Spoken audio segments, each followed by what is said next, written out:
जम्मू कश्मीर के बारामूला के उरी सेक्टर में सुरक्षा बलों के हाथ लगी एक बड़ी सफलता। सुरक्षा बलों ने फिर से एक जिंदा पाकिस्तानी आतंकवादी को पकड़ने में पाई कामयाबी। सेना और विशेष अभियान दल के संयुक्त अभियान में कल 4 आतंकवादी भी मारे गए। गिरफ्तार आतंकवादी की पहचान सज्जाद अहमद के रूप में की गई, जो दक्षिण पश्चिम पाकिस्तान के मुजफ्फरगढ़ का रहने वाला है। सज्जाद को पूछताछ के लिए श्रीनगर लाया गया। इससे पहले उधमपुर हमले के दौरान पाकिस्तानी आतंकी नवेद को भी पकड़ने में मिली थी कामयाबी। भारत ने रखी पाकिस्तान के खिलाफ सबूतों की फहरिस्त। निरस्त हो चुकी राष्ट्रीय सुरक्षा सलाहकार वार्ता के लिए तैयार डॉजियर में दी जानकारी। गुरदासपुर और उधमपुर आतंकी हमले से जुड़े सारे सबूत को रखा सामने। मुंबई आतंकी हमले के मास्टरमाइंड हाफिज सईद और डेविड कोलमैन हेडली के खिलाफ पाकिस्तान की ढिलाई की बात भी सामने आई। भारत ने जम्मू कश्मीर और देश के दूसरे हिस्सों में पाकिस्तान द्वारा प्रायोजित आतंकी हमलों को लेकर ऑस्ट्रेलिया को दी जानकारी।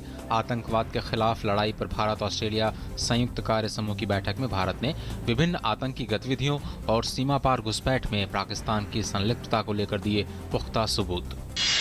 भारत ने अपने अंतरिक्ष कार्यक्रम में एक बड़ी सफलता हासिल की। इसरो ने कल नवीनतम संचार उपग्रह GSAT-6 का किया सफल प्रक्षेपण। 416 टन वजनी और 50 मीटर ऊंचे भारतीय रॉकेट GSLV के जरिए GSAT-6 को लॉन्च किया गया।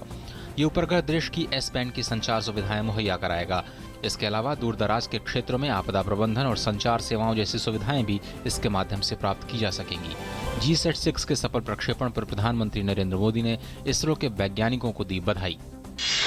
प्रधानमंत्री नरेंद्र मोदी ने कल देश के विभिन्न भागों से आए 40 बरेलवी सूफी विद्वानों के एक शिष्टमंडल के साथ मुलाकात की।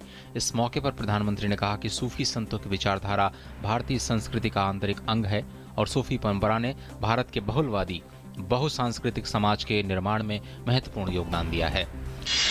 श्रम सुधारों के खिलाफ देश भर में 2 सितंबर को प्रस्तावित हड़ताल के संबंध में कल दूसरे दिन सरकार के साथ बातचीत बेनतीजा रहने के बाद शीर्ष केंद्रीय ट्रेड यूनियंस अपनी रणनीति तैयार करने के लिए आज फिर से करेंगी बैठक।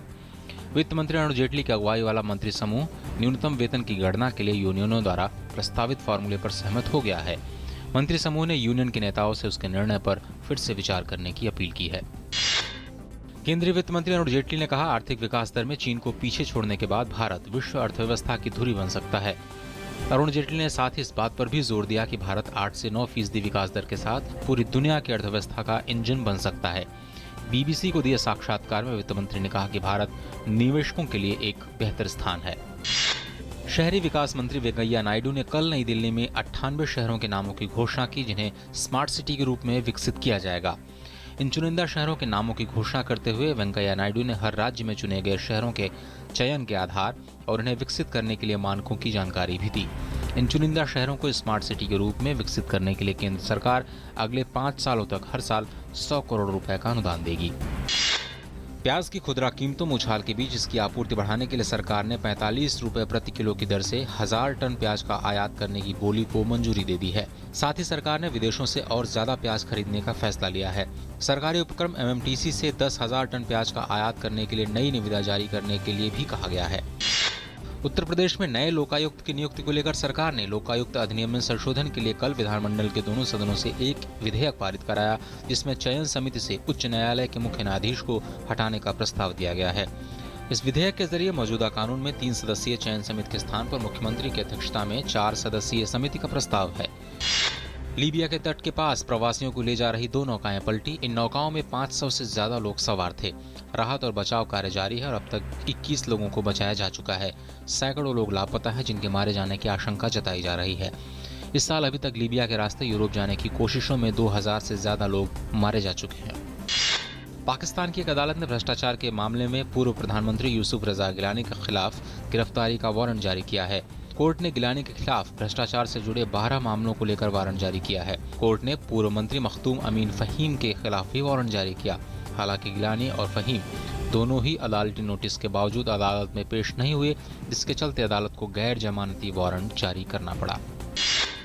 भारत और श्रीलंका के बीच तीसरा और अंतिम क्रिकेट टेस्ट मैच आज से कोलंबो में। 3 टेस्ट मैचों की सीरीज में दोनों टीमों फिलहाल 1-1 से बराबरी पर हैं। खिलाड़ियों की चोट से परेशान भारतीय टीम इस मुकाबले में नई सलामी जोड़ी के साथ मैदान पर उतरेगी। वहीं नमन ओझा संभालेंगे विकेट कीपिंग की जिम्मेदारी। जमैका के उसेन बोल्ट ने चीन में बीजिंग में जारी विश्व एथलेटिक चैंपियनशिप में 200 मीटर दौड़ का खिताब जीत लिया है। बोल्ट ने अमेरिका के जस्टिन गैटलिन को पीछे छोड़ इस चैंपियनशिप का दूसरा स्वर्ण अपने नाम किया। बोल्ट ने 200 मीटर की दौड़ 19.55 सेकंड में पूरी की। इससे पहले 100 मीटर दौड़ में उन्होंने गैटलिन को ही पछाड़कर स्वर्ण पदक जीता था। बार्सिलोना के स्टार स्ट्राइकर मेसी ने European player of the year का खिताब जीत लिया है। पिछले साल बार्सिलोना को ला लीगा और चैंपियन लीग का खिताब जिताने में अहम भूमिका निभाने वाले मेसी ने रोनाल्डो और लुइस सुआरेज को पीछे छोड़ते हुए European player of the year का पुरस्कार जीतने में कामयाबी पाई। वहीं महिला वर्ग में एफएफसी फ्रैंकफर्ट की सेलिया सेसिलक ने यह खिताब जीतने में सफलता पाई।